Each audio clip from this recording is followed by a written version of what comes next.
Sorting को एक दफ़ा जो है मैं सॉर्टिंग को एक दफ़ा मैं अगेन जो है रिपीट करके फर्दर मूव करता हूँ। सॉर्टिंग की बात कर रहे थे, ये हमने टेबल बनाया, ये हमारे पास पहला कॉलम है जिसमें हमने नेम्स मेंशन किए हुए, ये हमारे पास सेकंड कॉलम है जिसमें हमने नंबर्स मेंशन किए हुए। अब हम चाहते हैं कि हम जो नंबर्स को ना डिसेंडिंग ऑर्डर में तरतीब दे दें। हम 15 से 20 हम रोज बना लेते हैं, स्टूडेंट्स 15 से 20 हम ऐड कर लेते हैं, हम जो है बीच में 15 से 20 स्टूडेंट्स के नंबर ऐड कर लेते हैं। फिर हम चाहते हैं कि उन स्टूडेंट्स को अल्फ़ाबेटिकली जो है हम अरेंज करें, और साथ ही साथ हम जो उनके मार्क्स हैं उनके मार्क्स को हम डिसेंडिंग ऑर्डर में या असेंडिंग ऑर्डर में हम करें। पर यहाँ पे अब दो चीज़ें हो सकती हैं, या तो आप अपने स्टूडेंट्स को जो है अल्फ़ाबेटिकली अरेंज कर लें, या फिर आप मार्क्स के हिसाब से अपने स्टूडेंट्स को ऐड कर दें। अब यहाँ पे हम क्या करते हैं, मार्क्स के हिसाब से करते हैं। हमने सॉर्ट पे क्लिक किया, ठीक है। हम अगेन इसका एक दफा पैरा बना देते हैं।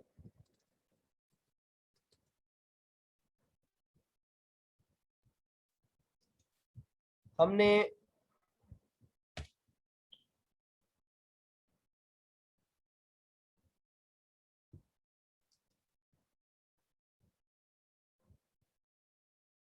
हमने तीन अपना टेबल बनाया जिसमें हमने 2 कॉलम ले लिए और 3 रोज ले लिए, ठीक है। नेम हमने वॉट एवर ऐड कर दिए, ठीक है, कुछ भी। अब मार्क्स हमने जो है एक में 88 कर दिया, एक में हमने 77 कर दिया, एक में हमने 66 कर दिया। अब टोटली जो है मार्क्स बिल्कुल ऑपोजिट है। हम सॉर्टिंग भी आते हैं, हम सॉर्टिंग करना चाहते हैं। हम क्या करेंगे जी, मार्क्स का कॉलम हमारे पास है कॉलम 2, ठीक है। हम सॉर्टिंग में आके कॉलम 2 को सिलेक्ट करेंगे।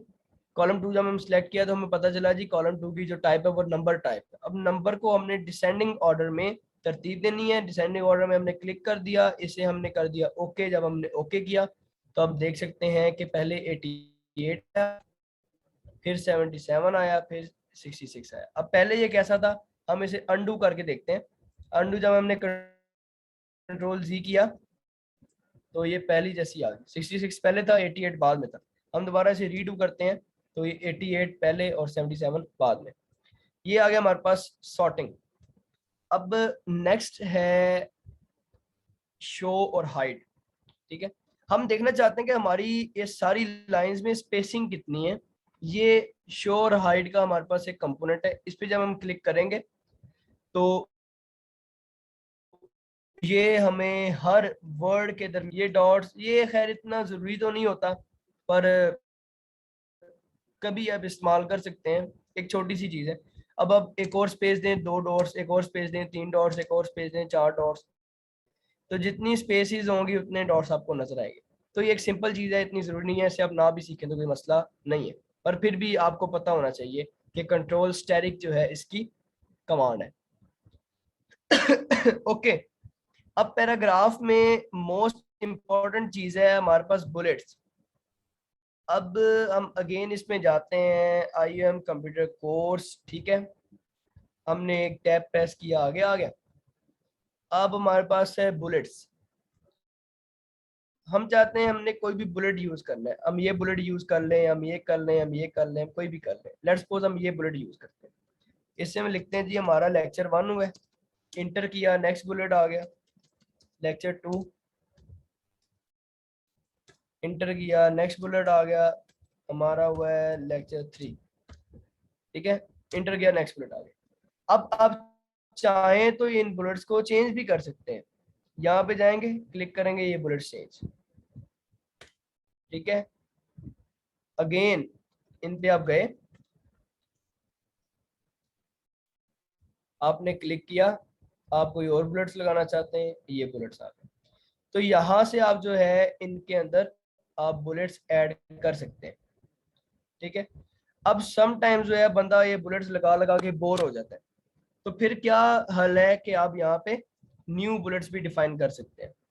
अब आप उनमें कुछ सिंबल ऐड कर दें, वो आपकी मर्जी है, जो सा मर्जी आप सिंबल लगा दें। लेट्स सपोज आपने ये लगाया, ओके किया, ठीक है।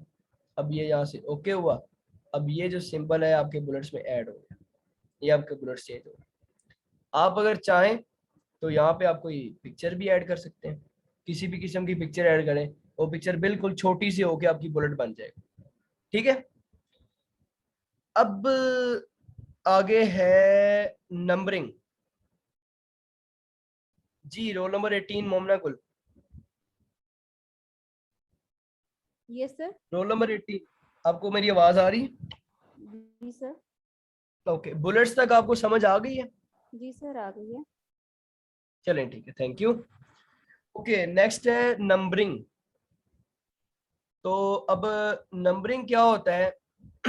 नंबरिंग हम जो है पढ़ने जा रहे हैं। रोल नंबर 46 एहसन साहब, आपको मेरी आवाज आ रही है?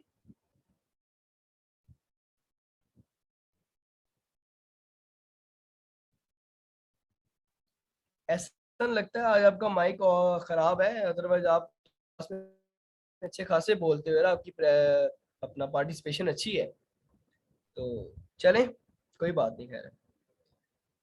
जैसे हमने यहाँ पे बुलेट्स लगाए हैं, सेम एज इट इज हम यहाँ पे नंबरिंग ऐड कर सकते हैं।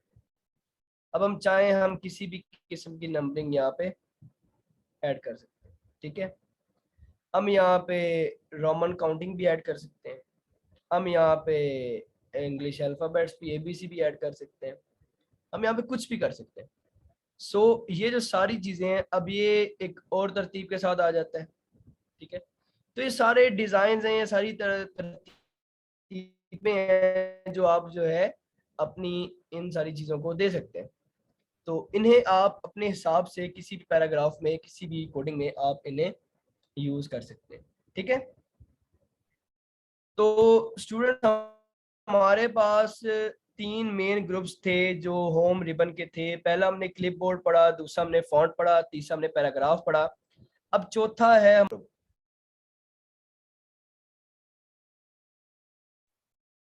अब स्टाइल ग्रुप जो है नॉर्मली तो नहीं करते, पर हमें पता होना चाहिए कि हम जो है कौन सा स्टाइल यूज कर रहे हैं।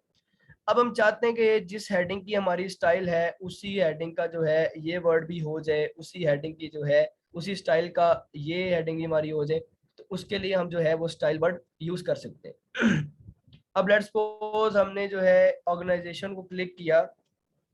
ठीक है, हमने किसी भी स्टाइल पे क्लिक कर दिया, ये उस स्टाइल का हो जाएगा। ठीक है, किसी भी स्टाइल पे हम क्लिक कर सकते हैं। तो ये स्टाइल्स हम अपनी मर्जी से जो है यूज कर सकते हैं इसमें, इसमें हम अपना पैराग्राफ्स में। बट ये है कि तरतीब हमने खुद देनी है। अब देखिए, हमने इतने ज्यादा कमांड्स यूज किए हैं, हमारे पैराग्राफ्स का जो है पैराग्राफ का खाना खराब हो गया, पर फिर भी अब हम कर रहे हैं तो फिर जाहिर सी बात है, करना तो है ही। इसलिए ये स्टाइल्स हम इसके लिए यूज करते हैं। आप जो है डिफरेंट स्टाइल्स इन्हें आप दे सकते हैं। तो ये स्टाइल्स के लिए, कलर शेडिंग के लिए, फॉन्ट कलर्स के लिए बहुत से हमारे पास इसमें फीचर्स मौजूद हैं। रिबन्स में बहुत चीजें हमारे पास मौजूद है। ठीक, अब नेक्स्ट है हमारे पास एडिटिंग ग्रुप। एडिटिंग ग्रुप में हमारे पास फाइंड है, रिप्लेस है और सिलेक्ट है। अब फाइंड पे अगर आप जाएं, आप कहते हैं जी आपने फाइंड करना है कि इस पैराग्राफ में इस वर्ड किधर है। ठीक है, अब देखें इज के हमारे पास रिजल्ट आ गए कि इस पैराग्राफ में 5 दफा इज यूज हुआ है। ठीक है, पहला इज IS ये आ गया। अब हम जब दूसरा क्लिक करते हैं दूसरे पे चला गया, तीसरा क्लिक करते हैं तीसरे पे चला गया, चौथा क्लिक करते हैं चौथे पे आ गया, पांचवा क्लिक करते हैं पांचवे पे। लाइन हम कुछ भी जो है यहाँ पे फाइंड कर सकते हैं। लेट्स सपोज हमारे पास कोई 20 25 30 पेजेस का डॉक्यूमेंट होता है और हम उनमें जो है कोई लाइन फाइंड करना चाहते हैं, तो हम इससे फाइंड को यूज कर सकते हैं। अब एडवांस्ड फाइंड बाद में हम देखेंगे। हम देखते हैं,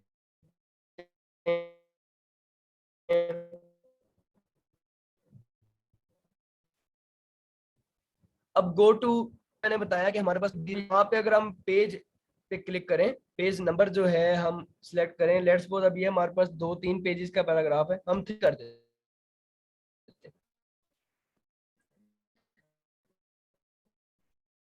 हम पेज नंबर 3 अब क्लिक करें, गो टू करेंगे, हम डायरेक्ट पेज नंबर 3 पर आ जाएंगे। सेम एज इट इज हम क्वेश्चन सर्च करना चाह रहे हैं, कोई लाइन सर्च करना चाह रहे हैं, कोई बुक वहां पे अगर हम जा पाएंगे सेक्शन में, तो ये सारी चीजें हम अपने पैराग्राफ्स में यूज करते हैं। हमने कोई भी जो है वर्ड फाइंड करना है, कोई हमने पेज नंबर फाइंड करना है, कोई हमने सेक्शन फाइंड करना है, हम फाइंड से यहाँ फाइंड बटन पे क्लिक करके फाइंड कर सकते। अब रिप्लेस, हम चाहते हैं कि हमारा जो इस वर्ड है वो ऑफ से रिप्लेस हो जाए। अब हमने एक दफा रिप्लेस पे क्लिक किया तो जो हमारा पहला वर्ड था ना इज, वो ऑफ से रिप्लेस हो गया। ठीक है, अब हम अगेन अगर रिप्लेस पे क्लिक करते हैं तो दूसरा जो वर्ड था वो भी ऑफ पे हो गया। ठीक है, अगेन रिप्लेस पे क्लिक किया तो आपने देखा ये तीसरे रिप्लेस पे, तीसरे इज पे आ गया। अब हम रिप्लेस पे क्लिक करें तो ये ऑफ पे कंप्लीट हो गया। अब अगर हम चाहें कि पूरे पैराग्राफ के जितने इस वर्ड है वो ऑफ में रिप्लेस हो जाए तो रिप्लेस ऑल करेंगे तो सारे ऑफ में रिप्लेस हो जाएंगे। ठीक है ना, तो यहाँ से अब रिप्लेस कर सकते हैं। अब ये सिलेक्ट वही है, सिलेक्ट ऑल है, सिलेक्ट ऑब्जेक्ट्स है, select all with similar formatting है। सिलेक्ट ऑल का बता दिया, सिलेक्ट ऑब्जेक्ट्स, आप अपने पैराग्राफ में कोई भी ऑब्जेक्ट हो, वो अपना शेप्स हो, वो टेक्स्ट एरियाज हो, वो पिक्चर्स हो, आप उन्हें सिलेक्ट करना चाहें, आप सिलेक्ट ऑब्जेक्ट यूज करके सिलेक्ट कर सकते हैं। सेम एज इट इज अगर आप सिलेक्ट ऑल की बात करें, select all with similar formatting. ठीक है, अब आप कहते हैं कि ये जो मीन वर्ड है, अब मीन वर्ड के साथ लेट्स सपोज हमने मीन पे जो है क्लिक किया, मीन्स, अब इस फॉर्मेट का जितना भी पैराग्राफ है वो हमने ढूंढना है, क्लिक करेंगे तो ये देखिए मीन वर्ड जिस फॉर्मेट में लिखा हुआ था उस फॉर्मेट में पूरे पैराग्राफ में जितना एरिया था वो सारा जो है वो शेड हो गया। जो उस फॉर्मेट में नहीं था वो अनशेडेड पीछे रह चुका। ठीक है जी स्टूडेंट्स, तो ये थी हमारी आज की माइक्रोसॉफ्ट वर्ड की क्लास, जिसमें हमने होम रिबन के डिफरेंट ग्रुप्स को स्टडी किया। जो मेजर जो इसके ग्रुप्स थे, क्लिपबोर्ड था, फॉन्ट था, पैराग्राफ था, स्टाइल्स था, एडिटिंग था, ये हमने इसमें आज स्टडी किए।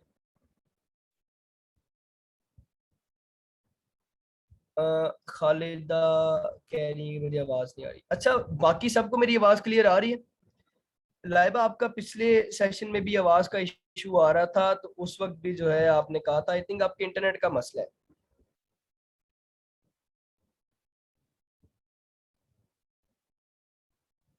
इसमिनाल, आपको मेरी आवाज आ रही है?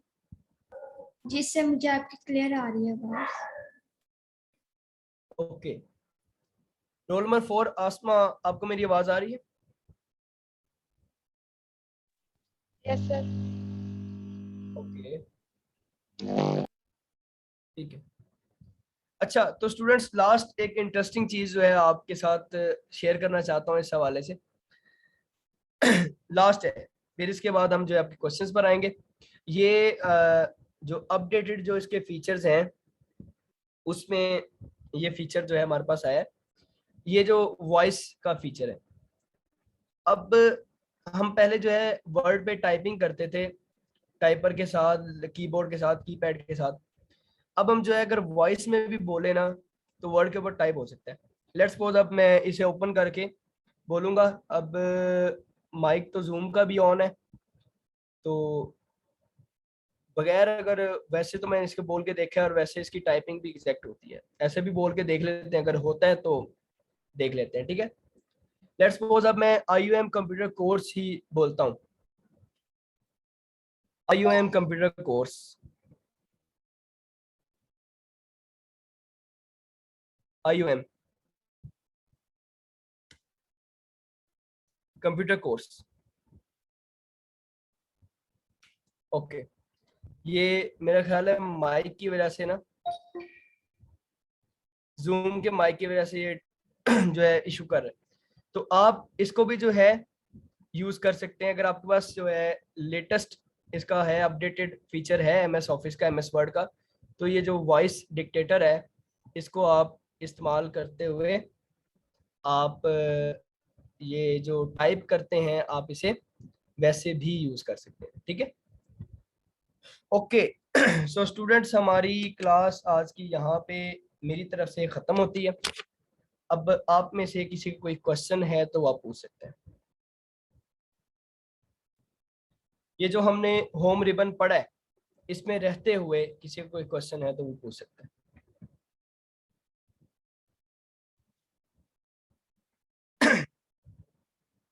सर हम किसी वर्ड को हाईलाइट कर उसके बाद फॉर्मेट प्रिंट करके उसकी फॉर्मेटिंग जो है किसी और वर्ड को दे सकते हैं। सर आपने डिफरेंट लाइंस पे किया, बार बार हमें फॉर्मेट प्रिंटर को करना पड़ेगा या एक ही दफा? मौसम, आपकी मेरे सवाल की समझ नहीं है, दोबारा बताइएगा।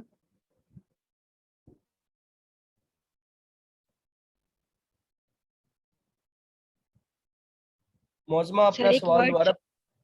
एक वर्ड को क्लिक करके जब हम फॉर्मेट प्रिंटर अप्लाई करते हैं ओके, सर उससे एक ही लाइन एक ही दफा हो सकती है या दोबारा दोबारा उसको क्लिक करना पड़ेगा फॉर्मेट प्रिंटर को, तब करना करेंगे या अगेन एंड अगेन कर सकते हैं? बिल्कुल एक ही लाइन हो सकती है। देखिए, मैंने आपको कहा है कि अगर आप इसे फॉर्मेट पेंटर को अगर आप एक दफा यूज करना चाहते हैं, आपने क्या करना है, आपको मेरी स्क्रीन नजर आ रही है ना मौसमा? यस सर आ रही है। ये आप कहते हैं कि ये जो सॉफ्टवेयर लिखा हुआ है ना, इसी फॉर्मेट का हमने ये पहली लाइन जो है करनी है। सॉफ्टवेयर पे आपने क्लिक किया, किसी भी वर्ड पे फॉर्मेट पेंटर पे क्लिक कर दिया, ठीक है। अब ये कर्सर चेंज हो गया, हमने ये लाइन सेलेक्ट की, ये इस ऐसा हो गया, ठीक है। ये तो हो गया एक दफा। अब आपका सवाल है कि अगर हम डिफरेंट लाइंस को करना चाहें तो क्या हम एक दफा कर सकते हैं या हम बार बार क्लिक करना पड़ेगा? तो इसका ये कि अगर हमने डिफरेंट लाइंस को करना है तो आप इसके ऊपर पहले क्लिक करेंगे, देन आप फॉर्मेट पेंटर पे डबल क्लिक करेंगे, ठीक है। अब डबल क्लिक जब आप करेंगे तो आप जितनी मर्जी दफा इस फॉर्मेट पेंटर को यूज कर लें। ये देखें, ये मैंने छोड़ा, ठीक है, यहाँ से इसे मैंने ये किया, जहां तक जितना आप यूज कर सकते हैं इसे आप कर सकते हैं, ठीक है मौसमा? Okay sir, thank you. ये वेलकम जी। और किसी स्टूडेंट का कोई क्वेश्चन है? जी सर, चैट में क्वेश्चन है रोल नंबर 34 यास्मीन का कि ये जो वॉइस वाला फीचर है क्या ये मोबाइल्स में भी है? देखें यास्मीन, मैंने आपको बताया है कि ये जो वॉइस का फीचर है ना, ये लेटेस्ट वर्जन में आया है। अब मैं जो है माइक्रोसॉफ्ट 365 यूज कर रहा हूँ, ठीक है। माइक्रोसॉफ्ट 16 तक आ चुका है, 19 भी आ चुका है। हाँ, 19 भी आ चुका है। तो ये लेटेस्ट वर्जन है, उसमें मौजूद है। अब अगर आपके मोबाइल में जो MS ऑफिस है वो अगर अपडेटेड वर्जन का है तो आप जो है उसे फीचर को तलाश करें, और पॉसिबल है कि वो हो जाए। अगर आपको फीचर मिल जाता है उसमें ये, तो डेफिनेटली होगा। तो मैंने आपको बताया कि ये दिन को मैं जो है इसको मैं पहले भी यूज़ किया है, ठीक है। तो अभी ये जूम ऐप का माइक ऑन था इसलिए ठीक से टाइप नहीं हुआ, अदरवाइज ये एग्जैक्ट वर्डिंग जो है वो टाइप करता है। मैंने पूरा पैराग्राफ जो है बोल के टाइप किया है इसमें, तो एग्जैक्ट वर्डिंग टाइप करता है ये, और ये बड़ा एक अच्छा फीचर है जी। कोई और क्वेश्चन?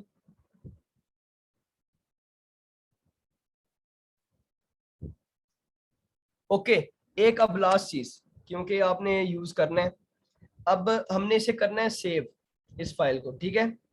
ये फाइल ऑलरेडी सेव्ड है। हम फाइल बटन पे जाएंगे, सेव एज पे जाएंगे। हमने क्या किया जी, हम कहते हैं कि हम इसे जो है न्यू फोल्डर, या हम इसे दिस PC पे जाके हम इसे, सॉरी, हाँ जी, हम इसे करते हैं डेस्कटॉप पे सेव, ठीक है।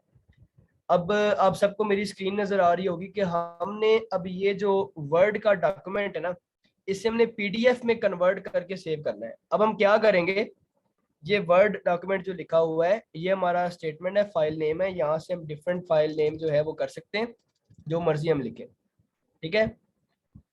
अब हमने इसे PDF में अगर सेव करना है, वर्ड पे हम क्लिक करेंगे, ये डिफरेंट फॉर्मेट्स नीचे खुल गए। ये यहाँ पे आपको PDF का फॉर्मेट नजर आ रहा है। PDF पे जाके जब इसे आप सेव करेंगे तो ये जो फाइल है आपकी वो PDF में, सॉरी, रीनेम से कर देते हैं, ये फाइल आपकी PDF में सेव हो जाए, अब देखें सेव हो के ये फिर PDF में ओपन भी हो जाएगी।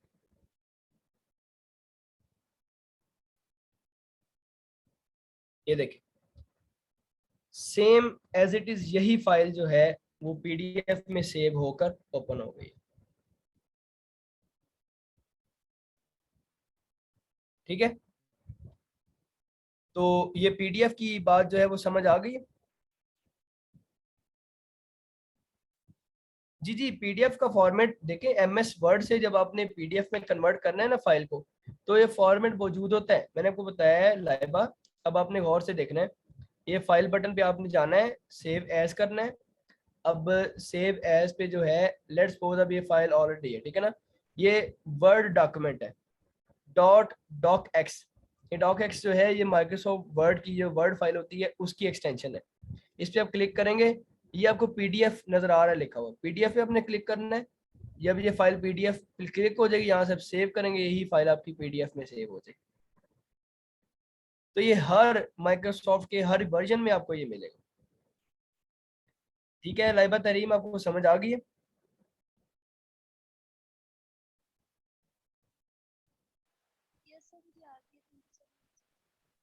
ओके ठीक है जी, और किसी स्टूडेंट का कोई क्वेश्चन है तो बता दें।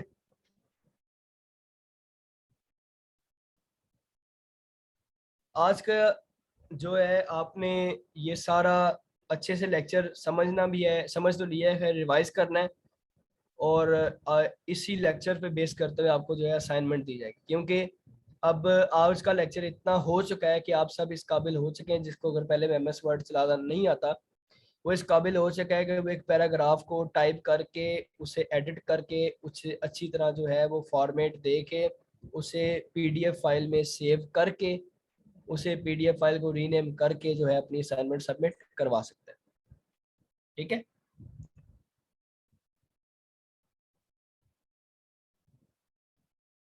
ओके जी। अगर किसी का कोई क्वेश्चन नहीं है तो क्लास फिर एंड कर दी जाए स्टूडेंट्स।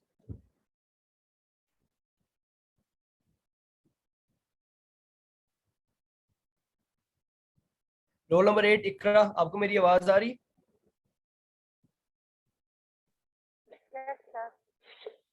लेक्चर की समझ आई आपको? ओके, रोल नंबर 29 सुमेरा गुल, आपको मेरी आवाज आ रही?